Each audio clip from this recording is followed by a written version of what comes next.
আসসালামু আলাইকুম, কেমন আছেন? আশা করি অনেক ভালো আছেন।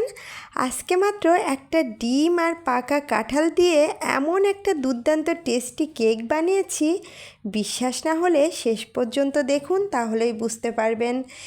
এখানে আমি প্রথমে নিয়েছি 10 পিস কাঁঠালের রো, আর এই রোটা থেকে কিন্তু আমি বিচিগুলো আলাদা করে নিয়েছি। আর একটা ডিম নিয়েছি, আর ছোট্ট একটা ব্লেন্ডার জারে আমি ডিমটাকে ভেঙে নিলাম। আর দিয়ে দিচ্ছি এখানে হাফ কাপের সামান্য একটু কম চিনি। আর দিয়ে দিব এখানে 3টা এলাচের ফল। আর এগুলো এখন খুব ভালো করে মিক্সড করে নিব, যতক্ষণ না এরকম সাদা একটু বাবলস আসে। তো দেখতে পাচ্ছেন আমার এটা কিন্তু হয়ে গেছে। তাই এখানে আমি কাঁঠালের রোগুলা একে একে যতটুকু ধরে ততটুকু দিয়ে আবার মিক্সড করে এটাকে আমি সাইড করে রাখছি। আর বাকি যে কাঁঠালের রোগুলো আছে সেগুলোকেও এভাবে আমি ব্লেন্ড করে দিচ্ছি। দেখুন আমার ছেলে আর মেয়ে কিন্তু এদিকে অধীর আগ্রহের সাথে কাঁঠালের কেক খাওয়ার জন্য বসে আছে। এখানে এখন দিয়ে দিব স্বাদ মতো সামান্য একটু নুন। নুনটা অপশনাল, অনেকে কিন্তু মিষ্টি খাবারে নুন খান না, তারা স্কিপ করতে পারেন। আর দিয়ে দিলাম 2 টেবিল চামচ পরিমাণ রেগুলার রান্নার তেল। এখন এগুলাকে খুব ভালো করে মিক্সড করে নিব। আর এখানে দিয়ে দিব এখন শুকনো উপকরণ।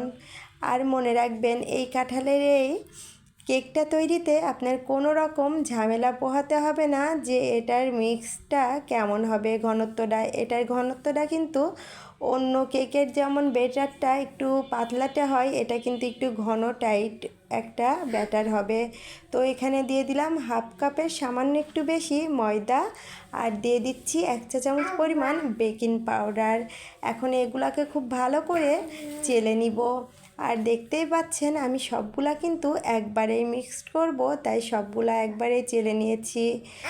অন্য ডিমের কেক তৈরি করতে কিন্তু এই শুকনো উপকরণগুলোকে 2-3 বারে মিক্সড করতে হয়, কিন্তু এই কাঁঠালের কেক তৈরিতে আপনি একবারেই মিক্সডটা করে ফেলতে পারেন। শুধুমাত্র খেয়াল রাখবেন এই ব্যাটারটার ঘনত্বটা যেন একটু ভারী হয়। এই যে দেখুন এটা হয়ে গেছে। এখন এখানে একটা রাউন্ড শেপের মোল্ডে তেল ব্রাশ করে নিয়ে রেগুলার যে পড়াশোনা করা আমার মেয়ের খাতার পেজ, সেটা কিন্তু আমি একটা রাউন্ড শেপ করে কেটে নিয়ে এখানে বিছিয়ে দিলাম। আর দেখতে পাচ্ছেন ব্যাটারটা আমি একটু উপর থেকে ঢেলে দিয়েছি, আর একটা স্টিকের সাহায্যে নেড়ে চেড়ে দিচ্ছি যেন ভিতরে কোনো বাবলস না থাকে। একটু ট্যাপ ট্যাপ করে দিয়ে আমি চুলায় আজকে ব্রেক করব, তার জন্য আমি আগের থেকে চুলায় একটা হাঁড়ি বসিয়ে এটাকে আমি আগের থেকে একদম লো হিটে 10 মিনিটের জন্য ফ্রি হিট করে নিয়েছি। এখন এই কেক মোল্ডটা বসিয়ে দিয়ে দেখতে পাচ্ছেন উপরে যে ছিদ্র, সেটা কিন্তু একটা লবঙ্গ সাহায্যে আমি বন্ধ করে দিয়েছি। আর এটা ব্রেক করতে আমার সময় লেগেছিল মাত্র 30 মিনিট। এরকম আরও সহজ ও মজাদার রেসিপি পেতে এক্ষুনি আমাকে ফলো দিয়ে একটা লাইক কমেন্ট শেয়ার করে পাশে থাকবেন। আর যদি ইউটিউব থেকে দেখেন তাহলে অবশ্যই সাবস্ক্রাইব করতে ভুলবেন না।